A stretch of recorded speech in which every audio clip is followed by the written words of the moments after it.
Joining us now, Paul Theron from Vestack. So, Paul, I have to say that you actually right.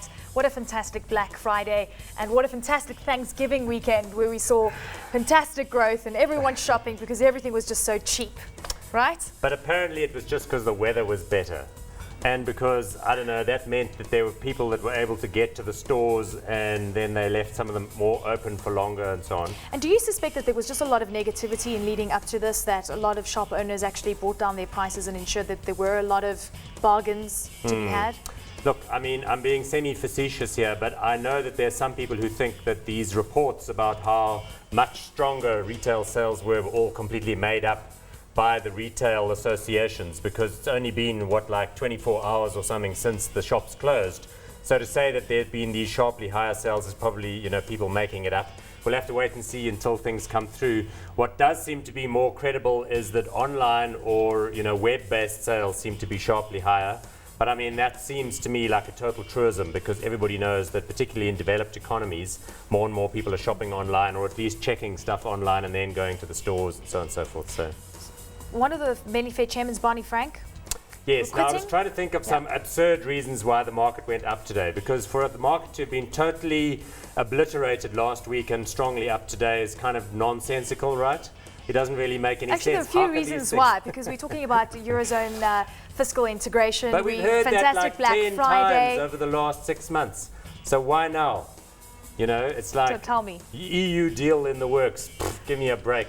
We've had that before. I went out famously on Twitter and said that if you bet on the markets being lower because you think the EU is going to fall apart, then it's time for you to like realize you don't know what you're doing, which some people thought was vastly arrogant. And then, of course, it was on a day when things were going up. Since then, it tracked sharply worse. So to say it's, you know, now in the bag this time, I'm just going to get myself into trouble again. But do you know that last week was the worst performance for the S&P 500 and Dow Jones since 1932? Yeah, no, exactly. The worst Thanksgiving week. Yes. Just to the clarify. short week leading into Thanksgiving in the US when the Thursday is closed. So totally crazy. So, you know, in keeping with that spirit, I think now is the day to kind of throw out absurd reasons why the market is sharply higher. So things like, you know, Barney Frank quitting. He's the Democrat senator in New York who's kind of a strong proponent of hammering on the financials for all of their various sins.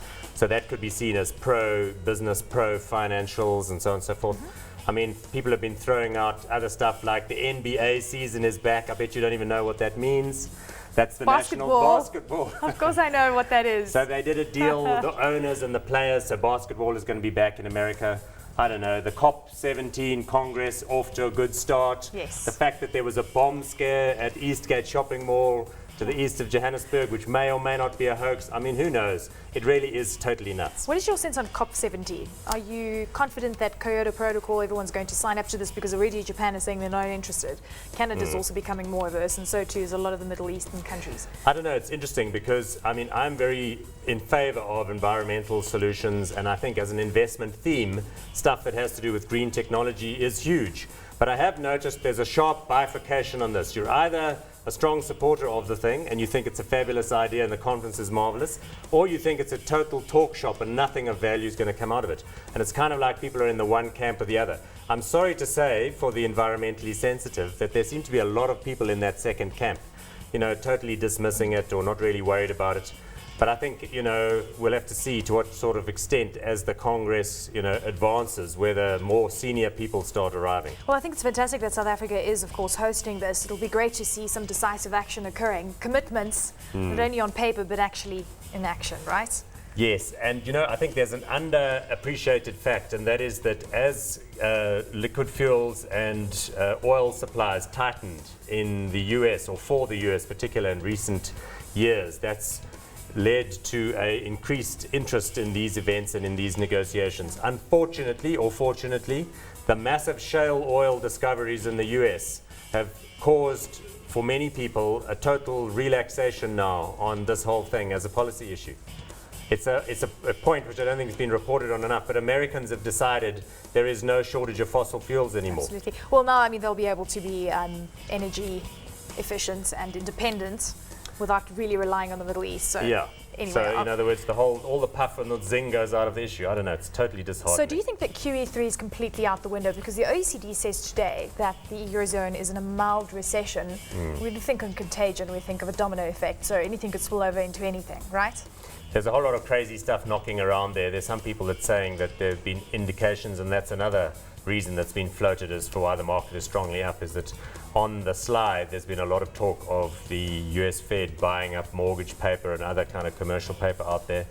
We know that in a sense the idea of the ECB coming in and buying lots of euro paper is quantitative easing of a sort as well, if they don't sterilize that stuff, if you want to get into the niceties of monetary policy.